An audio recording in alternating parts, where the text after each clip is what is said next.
ક્યારેય રાતના આકાશ તરફ જોયું છે? એ જે દેખાય છે એ ખાલી ટમટમતા તારાઓ નથી. એ તો એક આખું બ્રહ્માંડીય સંગીત છે. અને આપણું સૂર્યમંડળ એ આ સંગીતનો સૌથી સુંદર ભાગ છે. અહીં દરેક ગ્રહ, દરેક પદાર્થ એક અદ્ભુત સુમેળમાં ગતિ કરી રહ્યો છે. તો ચાલો આજે આ બ્રહ્માંડીય સંગીતની ધૂનને જરા નજીકથી સમજીએ. આને છે ને એક મોટા બ્રહ્માંડીય નૃત્ય તરીકે કલ્પી જુઓ. એક એવું નૃત્ય જે અબજો વર્ષોથી ચાલી રહ્યું છે. અને આ નૃત્યમાં દરેક ગ્રહ એકદમ પાક્કો નર્તક છે, જે પોતાના નક્કી કરેલા રસ્તા પર પોતાની નક્કી કરેલી ગતિથી બસ નાચી રહ્યો છે. પણ સવાલ એ છે કે આ નૃત્યના નિયમો શું છે? કોણ આ બધું ચલાવી રહ્યું છે? ચાલો આ કોસ્મિક ડાન્સના એક સ્ટેપને સમજીએ. તો જો કોઈ પણ સારા ડાન્સની જેમ આના પણ અમુક બેઝિક સ્ટેપ્સ છે. આપણા સૂર્યમંડળનો દરેક ગ્રહ એક જ સમયે બે અલગ અલગ રીતે ફરે છે. અને આ બે ગતિઓ જ આખા સૂર્યમંડળના તાલમેલનો આધાર છે. સારું, તો સૌથી પહેલી વાત, દરેક ગ્રહ પાસે છે ને પોતાનો એક પર્સનલ ડાન્સ ફ્લોર છે. વિજ્ઞાનની ભાષામાં આપણે એને કક્ષા અથવા તો ઓર્બિટ કહીએ છીએ. આ એક એવો અદૃશ્ય રસ્તો છે જેના પર ગ્રહ સૂર્યની આસપાસ ફરે છે. અને મજાની વાત એ છે કે એ ક્યારેય પોતાના આ રસ્તા પરથી જરા પણ આગો પાછો નથી થતો. તો એ બે ગતિઓ કઈ છે? ચાલો સમજીએ. પહેલી છે પરિક્રમણ. એટલે કે ગ્રહ પોતાની કક્ષામાં સૂર્યની આસપાસ એક આખું ચક્કર લગાવે એ. આપણી પૃથ્વીને આ ચક્કર પૂરું કરતા 1 વર્ષ લાગે છે. અને બીજી ગતિ છે પરિભ્રમણ. મતલબ ભમરડાની જેમ પોતાની જગ્યા પર ગોળ ગોળ ફરવું. પૃથ્વીને આમ ફરતા 1 દિવસ લાગે છે. એટલે કે એક ગતિથી વર્ષ બને છે અને બીજીથી દિવસ. કેટલું સરળ છે ને? પણ આ પરિક્રમણનો સમય, એમાં તો જમીન આસમાનનો ફરક છે. ખાલી આ આંકડા પર નજર નાખો. જે બુધ ગ્રહ સૂર્યની સૌથી નજીક છે એ પોતાનું 1 વર્ષ ફક્ત 81 દિવસમાં પૂરું કરી નાખે છે. અને બીજી બાજુ સૌથી છેલ્લે આવેલો નેપ્ચ્યુન, એને એક ચક્કર પૂરું કરતા આપણા 165 વર્ષ લાગે છે. વિચાર તો કરો. નિયમ એકદમ સાદો છે. જે સૂર્યની જેટલો નજીક, એનો ડાન્સ એટલો જ ફાસ્ટ. પણ હા, આ ડાન્સ પાર્ટીમાં 2 એવા સભ્યો છે જે જરા જુદી રીતે નાચે છે. એક છે શુક્ર. એ બાકી બધા ગ્રહોથી ઊંધો ફરે છે, એટલે કે પૂર્વથી પશ્ચિમ દિશામાં. અને બીજો છે યુરેનસ. એ તો પોતાની ધરી પર એટલો બધો નમેલો છે કે જાણે ગબડી રહ્યો હોય એવું લાગે.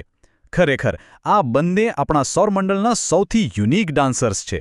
હવે આ બધું જોઈને મનમાં એક સવાલ તો આવે જ કે આટલું બધું પરફેક્ટ કેવી રીતે ચાલે છે? એવી કઈ અદૃશ્ય તાકાત છે જે આખા સૂર્યમંડળને એક તાંતણે બાંધીને રાખે છે અને કોઈને પણ પોતાની જગ્યાએથી હલવા દેતી નથી? અને આ જ સૌથી મોટો અને મહત્વનો સવાલ છે. આપણે જાણીએ છીએ કે સૂર્યનું ગુરુત્વાકર્ષણ જબરદસ્ત છે. એ જ તો 8 ગ્રહોને પોતાની તરફ ખેંચીને રાખે છે. તો પછી આ ગ્રહો એની અંદર ખેંચાઈને સીધા સળગી કેમ નથી જતા? તો આનો જવાબ છે એકદમ પરફેક્ટ સંતુલન. આને એક બ્રહ્માંડીય રસ્સાખેંચની રમત જેવું સમજો. એક બાજુથી સૂર્યનું ગુરુત્વાકર્ષણ ગ્રહને પોતાની તરફ એટલે કે અંદર ખેંચે છે. પણ એ જ સમયે ગ્રહની પોતાની જે સ્પીડ છે એ એને બહારની તરફ ધક્કો મારે છે. અને આ બંને બળ એકદમ બરાબર છે, એકબીજાને કાપી નાખે છે. એટલે જ ગ્રહ ન તો સૂર્યમાં પડી જાય છે કે ન તો અવકાશમાં ક્યાંક ખોવાઈ જાય છે. બસ પોતાની કક્ષામાં ફર્યા કરે છે. આ જ છે એ પરફેક્ટ બેલેન્સ. સારું, તો આપણે આ ડાન્સના નિયમો પણ સમજ્યા અને એની પાછળની તાકાતને પણ જાણી લીધી. તો હવે સમય છે આ શોના મેઇન કલાકારોને મળવાનો. આપણા 8 ગ્રહો, જે આ ભવ્ય નૃત્યના અસલી સ્ટાર્સ છે. ચાલો શરૂઆત કરીએ બુધથી. સૂર્યની બિલકુલ બાજુમાં રહેનારો, આપણા સૌરમંડળનો સૌથી ઝડપી ગ્રહ. બીજા નંબરે આવે છે શુક્ર. એ એટલો બધો ગરમ છે કે ત્યાં સીસું પણ ઓગળી જાય.